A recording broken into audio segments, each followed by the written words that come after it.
lalu ke Gorontalo, mungkin seperti apa sih ceritakan suasana juga. Jadi minggu lalu saya datang ke Gorontalo beberapa hari di sana dan saya berhasil mengajak kepala BNPB, kepala daripada penanggulangan bencana nasional. Beliau bersama 22 orang timnya untuk datang ke Gorontalo. Di sana kita melihat tempat-tempat banjir dan kemudian kita mengadakan rapat koordinasi dengan semua pihak, Pemda, Forkopimdanya, Kapolda dan Danrem dan juga bupati-bupati. Dari pembicaraan itu kita peroleh 3 kesimpulan untuk penanganan banjir di Gorontalo jangka panjang. Yang pertama, Sungai Bone ini yang salah satu penyebab banjir ini sudah ada kanalnya. Saya sudah bangun waktu saya gubernur, sehingga ini sangat menolong. Tetapi di atas sungai ini, di atas ini kita perlu bangun dam, waduk, sehingga bisa menampung air di sini dan kemudian bikin listrik, kapasitas listrik sumber daya air kapasitas mungkin 10 sampai 12 megawatt. Yang kedua, di Sungai Bolango ini kita perlu untuk perlebar dan mengatur kembali agar supaya air dari Danau Limboto bisa masuk ke Bolango dan dibuang ke Teluk Tomini. Jadi penanganan Danau Limboto, penanganan Sungai Bone dan Sungai Bolango ini merupakan hal yang prinsip yang harus dilaksanakan. Tetapi saya katakan saya kecewa karena gubernur pengganti saya tidak melaksanakan hal ini. Padahal ini telah dibuat studi oleh pihak LAPI ITB sejak saya jadi gubernur. Itu 2005 atau 2006 studi itu dibuat, sudah menghasilkan hal tadi. Jadi banjir yang demikian besar di Gorontalo ini bukan hal yang luar biasa, tapi kesalahan daripada pemerintah daerah tidak membuat ini. Maka saya sudah bicara dengan Pak Sekjen dan Dirjen Sumber Daya Air dari Menteri PUPR. Mereka akan sediakan anggaran untuk menyiapkan program ini. Nah, insya Allah minggu depan saya akan dapat kepastian mengenai anggaran yang kurang lebih 3 triliun untuk menangani banjir di Gorontalo. Hal yang lain yang dikerjakan adalah pasca banjir itu kan banyak rumah-rumah yang kemasukan air, orang sakit dan sebagainya. Maka saya membawa obat-obatan, makanan-makanan siap jadi untuk mereka. Dan belum pernah Gorontalo meluap air separah yang dihadapi kali ini. Nah, ini menjadi peringatan besar. Memang siklus hujan itu 5 tahunan dan 10 tahunan sangat besar sekali. Jadi tapi kalau kita menangani dengan benar, maka insya Allah tidak separah yang kemarin kejadiannya.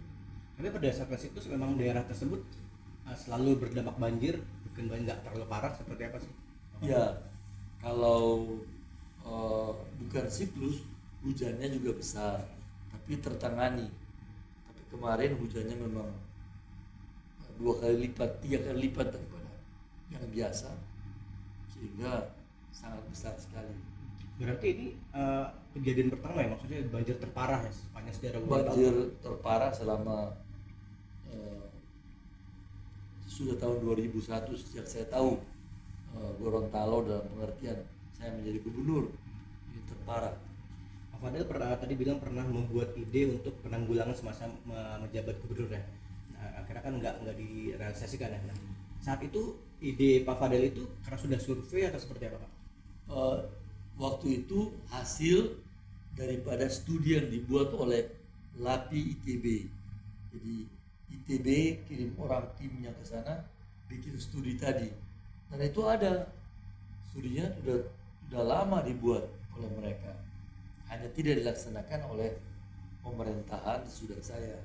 Maka pada waktu rapat itu saya menyampaikan kekecewaan saya dan bagaimana harus menangani ke depan. Boleh tahu Pak berapa korban jiwa sih, maksud korban yang terdampak dari banjir itu seberapa kecamatan mungkin?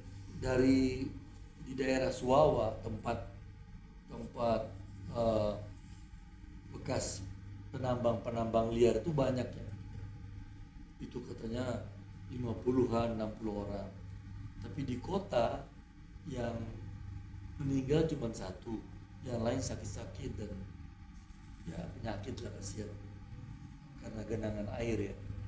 Pak, selain curah hujan yang cukup tinggi, apa sih penyebab utama Pak setelah Bapak survei kemarin? Penyebab utama adalah tidak dibuat kanal yang sudah dibuat studi sebelumnya untuk menyiapkan itu, tapi nggak dibuat. Jadi itu penyebab utama. Ini Pak, terkait kerugian masyarakat sendiri ini berapa Pak? Saya perhitungan puluhan triliun. Karena kerugian itu puluhan triliun. Karena ada yang rusak parah ya. Oh, banyak yang rusak parah, rumah-rumah air masuk ke dalam gitu. Ada berapa kecamatan sih Pak yang terdampak? 7. 7 kecamatan. Tapi nggak ada korban jiwa Pak ya? Ya mereka sempat selamat semuanya, tapi kan orang sakit ya lari. Saat ini kondisinya sudah bisa diakses mungkin? Sekarang sudah terselesaikan di kota, di kabupaten. Hanya di sekitar Danau Limboto ya masih tergenang. Nah, sekarang lagi dibuat sedotan air supaya dibuang ke sungai dan dialirkan ke laut. Ada berapa pengungsi warga sekitar? Waktu kemarin saya datang tuh ribuan pengungsi. Sekarang udah pada balik, sebagian besar balik. Nah, untuk Enggak. anak-anak Pak, mungkin seperti apa Pak agar menghilangkan traumatiknya akibat banjir? Iya, ya oleh tim dari BNPB mereka udah pengalaman penanganan banjir. Trauma-trauma itu ya dijelaskan oleh mereka, ada timnya khusus yang sosialisasi. Nah, untuk yang sekolahan gimana nih Pak? Karena kan pasti Sekolahnya lagi sekarang baru dibetul-betulkan, lagi pengeringan untuk persiapan sekolah lagi. Libur semuanya. kalau kampung Pak Fadel gimana? Ya di rumah saya enggak. Aman ya? Di rumah saya aman, agak tinggi kan. Tapi rumah saudara-saudara saya masuk air sampai ke dalam. Ini terkait Aduh, ide penanggulangan ini deadline-nya itu minggu depan atau gimana sih Pak? Dan kalau nggak terrealisasi juga gimana tuh Pak? Kita harapkan bantuan dari Menteri PUPR, Kementerian PUPR, PU, dan Badan Penanggulangan Bencana untuk menolong ini karena tidak ada yang lain kecuali bantuan dari situ. Oke, makasih. Pak, ada yang mau disampaikan untuk gubernur yang sekarang gitu Pak atas kejadian ini Pak? Ya sekarang pejabat gubernur saya sudah ketemu, sudah bicara dengan beliau.